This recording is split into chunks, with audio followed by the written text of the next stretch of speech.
All right, my friends, welcome back to another Resing video. We're going to be going over the hotfix number 6 here that came out June 4th, 2024, for V Rising. We're just going to skip over the general and bug fixes because they don't really make much change. We're going to go right into the balance changes. So first change was for the whip primary attack. What they did was they reduced the damage that the line does by 5%. And they added that 5% to the sweet spot, which is, it's a nice change. It makes it a little more skill-based. Make sure that you really need to be focusing. They're emphasizing how much you should be focusing on the tip and making sure you're getting those sweet spot hits and not just kind of throwing it out and hoping for nice damage there, right? So this next thing is going to be the warrior blood changes. So what they did was they reduced the parry damage absorption from 50 to 40%. That's a pretty big change. I mean, it's 20% overall. However, I will say that, yeah, Warrior Blood, it is good, but it's definitely not on top at the moment, in my opinion. Rogue Blood is just so strong with everything combined with the Rogue's armor sets that this is not a huge deal. It is going to be a big change, or it's going to be a big chunk of, chunk to the damage reduction overall, but it's not.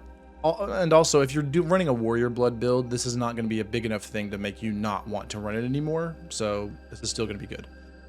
All right, critical strike power on the Rogue set was reduced from all the tiers here by 5%. Also not really that big of a deal. Yeah, it is a damage change overall to your crit strike power. But the thing is, this is not necessarily the reason Rogue is so good. So it's not the exact, the crit strike power is good. It's obviously, it's nice to have, but one, we can't really build much for crit strike power. It's not like we can just sit there and stack like 200% crit strike power or something.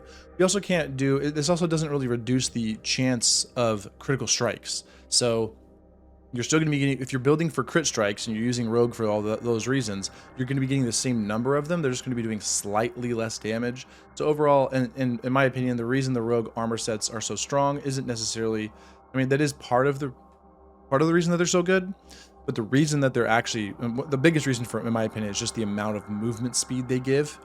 So while, yes, we're going to be doing just slightly less damage there, we're still going to be having, like, yeah, we're still going to be having tons of movement speed on that. Speaking of movement speed changes, we're going to be looking at Power Surge and Blood Rage. So they reduced the amount that you get from using these, the base amount, from 20 to 15% on Power Surge. So it's 20 to 15. Duration was increased, so this is nice. I don't really know why they had it 3.5 seconds anyway, but it's nice to have that increased. And then they increased, or yeah, the jewel that increases your movement speed, they also reduced. The max is now 6 versus 8%. So a little bit of movement speed nerfs there in that regard for Power Surge. And then the lifetime is reduced just a little bit for that jewel, which is okay, fair enough. They just don't want it to be good. But the thing is, they also increased it here by 0.5 seconds. So I don't know what this math works out to, but it's probably going to be fairly similar whenever you have both of them. But okay, so I think with, yeah, I honestly, it probably is pretty fairly similar. They probably just wanted to have a situation where you didn't like have to have the lifetime increase jewel to make it feel like you could even use Power Surge, but you're still gonna get this. I'm gonna be honest, you're still building for this if you have a, for your 4 options. And Blood Rage movement speed reduced from 15 to 10%. So yep, that's a pretty big chunk for Blood Rage here. I mean, this one's, this 25%, this is like 30%, so 33%, so that's a, yeah, huge change here. So and then healing is increased a little bit. That's nice, nice little increase on healing there. And the same thing with the movement and duration. The lifetime is going to be a little bit different there. I haven't had a chance to fully test these, how they work in movement speed builds. I will say, I think, don't quote me on this, but the thing that makes movement so good, it is going to make it a little bit harder to do movements like dodging with movement and avoiding things like AoEs, or maybe making it a little easier to dodge spells. But overall, the thing is, if you weren't using Power Surge and Blood Rage for your builds in the first place, then it doesn't really matter. You're still gonna have the same amount of movement speed that you did with the Shadow Moon set and in Rogue Blood. So like, that's not gonna change at all. You're still gonna have a lot of movement speed there. And if you were using these, it's just gonna make it so maybe you can't like rush somebody down as much, I guess. But overall, still good. These spells are still going to be very good. Lightning Curtain, big chunk to the movement speed, was 30% to 20%, which is a huge reduction. So it's not only reducing it by 33%, but it's also a flat, just a full 10% movement speed being gone, which is like of your movement speed, which is a lot. However, what you're using Lightning Curtain for, you're still going to be using it for. Like, that's the thing I'm kind of getting from all this. Like, these are not so big of changes that you're just going to be like, well, gotta drop Lightning Curtain now, or up Blood Rage, that's out the window, or Power Surge, that's useless now. Like, no, these are all still going to be used in the same situations. Like, if you really liked to build for these spells, they're still going to be just fine. And yeah, the Jewel reduced as well from 1020 to 1015. So yeah, overall, if you have a maxed out roll on this Jewel, then you're going to be getting only 5% more increased movement than you did just flat with the curtain itself. But again, Lightning Curtain, the movement speed is very nice, but it isn't the only reason you're using it. The other big one is blocking projectiles. Flying Static is really nice, but blocking projectiles for zoning is, like, in my opinion, that's like the most important feature of Lightning Curtain. So, all right, so offensive spell changes. They did gigantic buffs to a lot of spells, and we're going to look at these real quickly. Shadow Bolt damage increased from 170 to 185. So Shadow Bolt was 180% before 1.0 launched. So then it got nerfed to 170%. This is basically just a 5% buff back to what it was, above what it was in Gloomrot. And I will be honest, overall, Shadow Bolt it was fun to use, and there were some cool builds you could do with it, but it wasn't like meta by any means.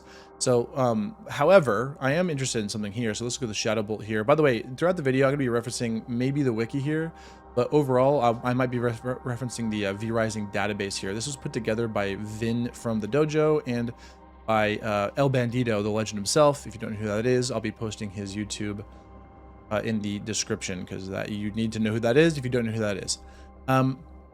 So yeah, I'll be referencing these really quickly. So the overall with Shadow Bolt, the thing I am interested in, now that it's 185%, that's that's 15% damage is a lot. And I'm curious about how all of these 3 damage buffs work. The hitting something that has leech deals an additional 50% bonus, explodes on hit dealing 30% damage, and the Vampiric Curse. So I'm curious if, like, overall that 15% damage is going to make an interesting play with if you have like all 3 of these jewels, where it reduces by 140%, but then you're increasing by 50% and 30%. So maybe overall, is it only reducing by 60%? Like, is that what's happening here? Which, if that's the case, that might be worth looking at, because reducing by 60%, you're going to be doing 125% magic damage and then 180% physical damage with Vampiric Curse. So might be something to look at. It's going to make Shadow Bolt overall really fun. I actually like Shadow Bolt builds. They're really, really fun to play with. However, yeah, meta-wise, this is not going to be meta. Sanguine Coil, this change makes no difference. 5% increase is just nothing. It doesn't matter. I mean, if you hit all 3, or even if you have the jewel that gives you 4 charges, and you hit 4, you're doing 20% more magic damage. So if you just keep this in perspective, what that is at max spell power, you're a little bit over 50 spell power. So 20% additional damage is like 11 damage total if you land all of the projectiles with a increased projectile jewel. So, like, who cares? This makes no difference in my opinion. That maybe the bounce is nice, whatever. And PvE, this will be nice, but PvP, this makes no difference in PvP. Chaos Volley buffed to 115%. So, yep, this is pretty good. This is nice. Overall, you're doing 10% additional magic damage if you land both Chaos Volley shots. I'm a Chaos Volley, massively a Chaos Volley enjoyer, so this is just great news for me. However, Chaos Volley used to do 125% spell power per hit back in the day. So we're just slowly creeping our way back up to whenever it was extremely powerful. So overall, yeah, good change, but it won't make this meta by any means. Spectral Wolf damage increased by 15%. Super strong. By the way, I'm sorry. Whenever I'm talking about meta, I'm talking specifically about PvP. And yeah, PvP. So there's going to be times, it's a nice buff to Chaos Volley. This might allow you to, like, make an argument to use this over some other projectile spells. Hard for me to decide what those are. But, like, for instance, where you would be using Void, you are now still going to be using Void. So Void is still probably the best offensive spell in the game. Like, yeah, probably. So, and this is not going to change that by any means. It's nice buff, but it's not going to change that. So whenever I'm saying meta, I'm kind of referring to just like the PvP side. So obviously it's going to be a nice change for anyone who likes to use these spells. But this is not going to be like, if you're not running Chaos Volley, you're going to be dead. Like back pre-Gloomrot, if you weren't running, like Chaos Volley was just so strong and HP wasn't super high. So whenever you got hit by 2 chunks of Chaos Volley and they crit and you had Scholar Blood, it was like it was so oppressive because you could just sit there spamming Chaos Volleys and just delete people with them. But it's not going to be back up to that. So keep that in mind. Spectral Wolf, 15% damage jump is really, really nice. But one thing that you have to pay attention with Spectral Wolf is it is significantly worse when there are less people around, right? So 140% is a big chunk. The only thing I'll say about Spectral Wolf, I know a lot of people love Spectral Wolf. I think the spell is garbage. Like, I really do think it's just bad overall. It just takes so long. You like see the windup, you hear the windup because it has a very distinct windup noise. So you know the Spectral Wolf is coming. Then it takes a while to come out. Then you throw it. Then there's like a really long travel time. So it's just really easy to react to overall. And so, yeah, I guess if you hit like a group of people or like a guy who's surrounded by mobs, maybe it's going to bounce and it's going to deal a decent amount of damage to him. But honestly, meh, in my opinion. So, I mean, this is a gigantic buff. 15% is huge. But overall, yeah, it's not going to make it. I wouldn't be considering Spectral Wolf myself if I'm building primarily for PvP. I'm not going to really be considering that. All right, so Wraith Spear increased by 10% damage. Super nice. Yeah, that is good. I like 10% damage on Wraith Spear. I enjoy Wraith Spear. With what they did with between Gloomrot and 1.0, they made it so you can dash in any direction by just inputting that direction, or you can dash nowhere by standing still. And that was a good change overall.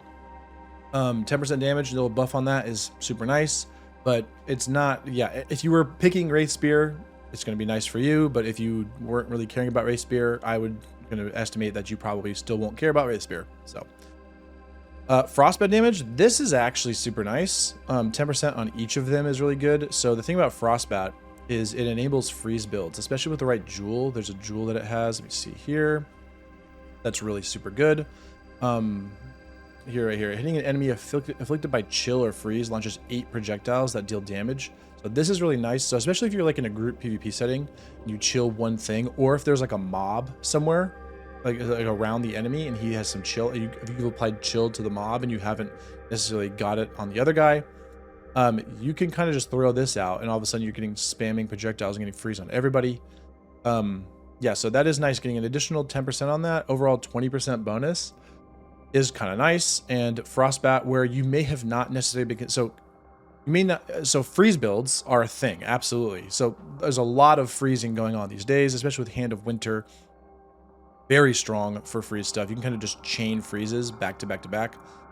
And frostbat, where it was, maybe you weren't considering it for your freeze build. Now you could probably, I might consider it a little bit. That 10% is nice. 20% overall is nice. And so combined with everything, yeah, I mean, I don't know. I might consider this if you're looking at freeze builds.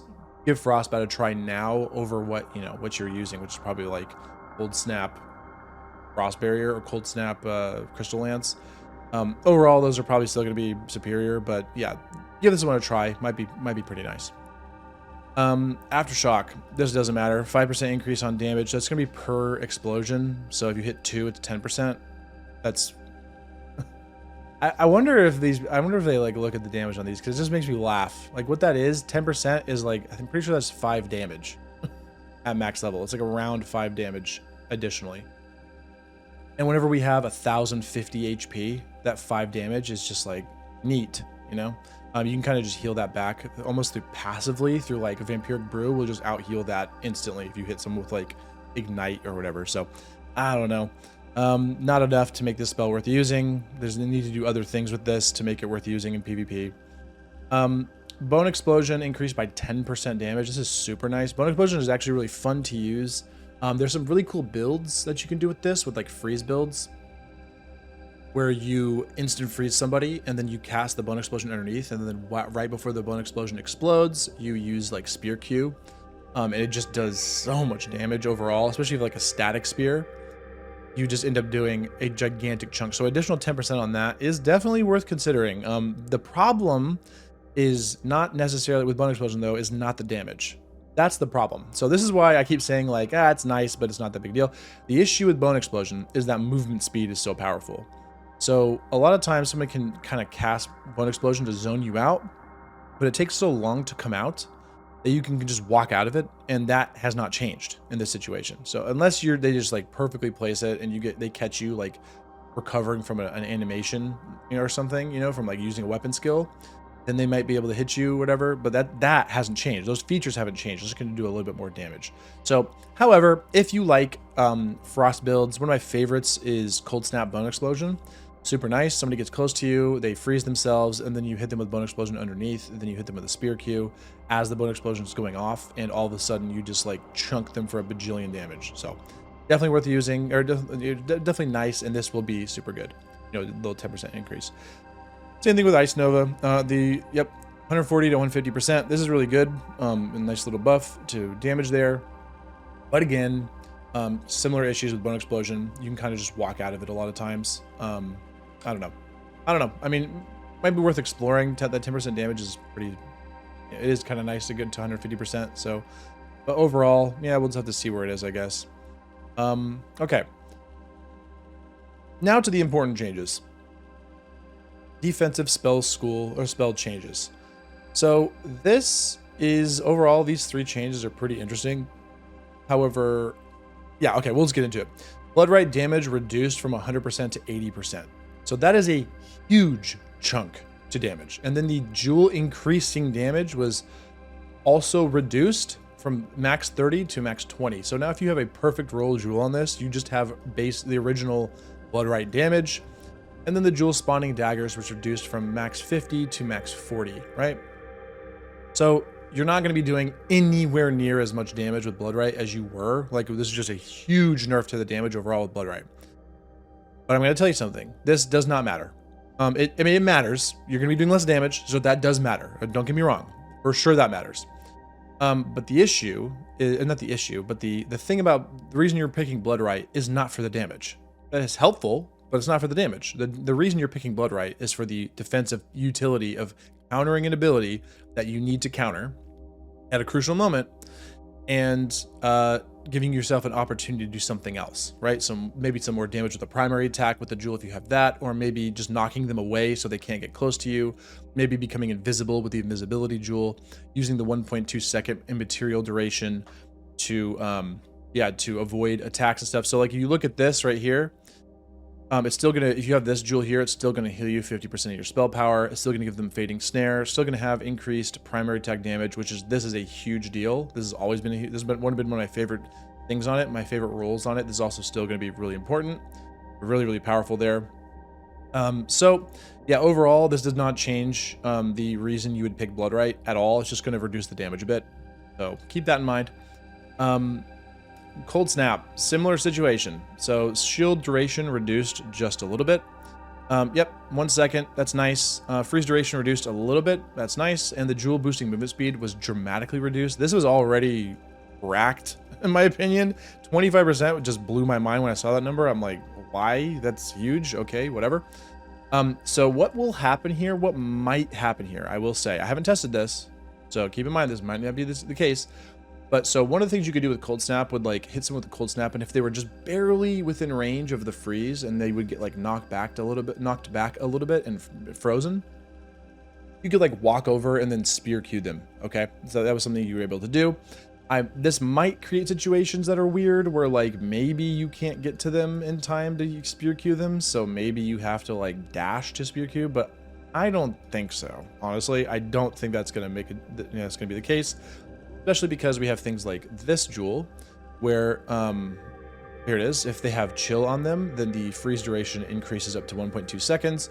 So that is still, like, you're still going to be good if you have that jewel. If you have a lot of chill going around, like if you're using Veil of Frost, and you're applying chill to them, or other chill things like Frost Barrier or something, like you're still going to be able to get these situations where you can get a long enough freeze to be able to convert it into something else. So yeah. And now we're going to look at Discharge. Finally, we made it to Discharge. This is a gigantic nerf to this thing. Overall, the stun duration was reduced by 0.2 seconds. And the jewel that right here, the jewel that increases stun duration was reduced by by 0.01 max or whatever. Or sorry, by 0.1 seconds max. Now with the max roll on that and this, you're going to have only 0.1 second longer stun than you originally had. I don't think it's going to matter. I mean, it does matter for sure. Like the thing about stun with discharge is that it's independent from other stuns that you get from like static consumption. So like static, you use static and consume static and stun with something like cyclone. That's still going to be the case. And then the discharge stun, those two stuns are like apart from each other. So yeah, so you're still gonna be able to do those kinds of combos with discharge cyclone. It's not going to change a ton, but it's just going to give you a little bit more opportunity to move around. The problem is this still completely negates projectile spells. So like if you're throwing a chaos volley and somebody discharges it, you're still going to stun yourself and cancel the other hit of your chaos volley. If you're using chaos barrage and somebody uses chaos barrage and shoots a discharge, that discharge is still going to immediately cancel the chaos barrage, and now they just lost their ultimate. If you're using whatever, if you're using anything like that, you're still going to be pulling yourself in. You're still going to be stunning yourself. It's going to give you a little bit more window of opportunity to get out of the stun, maybe. But if you're using discharge, you're probably still going to be able to do the same stuff you could for the most part. Like discharge somebody into spear Q, you should be able to do that still, with all of this. And if not, you can still do things like discharge them into you and then do something like slasher E or something, whatever. Do those kinds of things. So, and then this one here, the recast on the jewel. Yeah, overall, actually, you know what? I'm sorry, I'm thinking about this stun again. I'll have to test this a little bit more. We'll see what this looks like if we, if we get the max roll on the stun for 0.9 seconds. I want to see how that feels. You should still, with that, absolutely be able to convert that into a spear Q or something like that. But I'll have to try with other things. Overall, though, discharge is still insane. Just keep that in mind. This discharge is still crazy for what it does. And sorry, we'll get into the recast here. Damage reduced from 25, 50 to 50% to 15 to 30%. So the reason you're using the recast isn't the damage. This is a nice, gesture, but this doesn't matter. And the knockback effect power reduced by 25%. So I'll have to test this to see what this looks like. I don't think this is actually going to matter. It will matter in certain situations. So in the situations where it will matter. So what that means is like if there's a bunch of people on you and they're trying to hit you and you're trying to recast them to get them off of you, you're going to knock them back, or you're just not going to be able to knock them back as far. So technically, yeah, they still can be able to recommit onto you a little bit easier. But like I'm fairly certain if somebody is spear queuing on top of you and you recast, it's still going to push them far enough away to not be able to do anything about it. So like the second somebody starts spear queuing and you just instantly recast, you just negated their sword queue. I'm sorry, sword queue. Somebody is sword queuing on top of you and you recast your discharge to knock them away. I am fairly certain it will still do that. Okay. It will still knock them away far enough. So, yeah, overall though, needed changes for sure, but I think discharge is still going to be in a pretty insane spot. PvE, still very, very, very good. We still got the storm shields to apply static. We're still doing damage. Yeah, still very good. And storm school effects. Jewel effect, charging next primary attack damage reduced by 5% at the high end. Okay, cool. And jewel effect that consumes stun to apply static to apply stun reduced by just a little bit here, the max at 0.2 seconds. So this helps with cyclone, but it's still going to be very difficult to deal with. It's still going to be very difficult to deal with cyclone with this. So you're still going to have a million cyclones going everywhere. You're still going to have static applied all the time. You're still going to be getting mini stunned like crazy. It's just not going to be for as long. So instead of 0.7 seconds, it's now 0.5 seconds. So shucks, it's still going to be crazy. It's still going to be very annoying and very oppressive. So, but anyway, so that's going to be it. Sorry, I thought it was going to be a fast video, honestly, but it took a way longer. So, but regardless, that's going to be it, guys. Thanks for watching. Tell me what you think about these changes. Put them in the comments, and I'll reply to you. It seems pretty interesting overall, but I think in general, we're going to be in a pretty similar spot in a lot of situations. But that's going to be it. Thanks for watching. Hope you enjoyed it, and we'll catch you in the next one.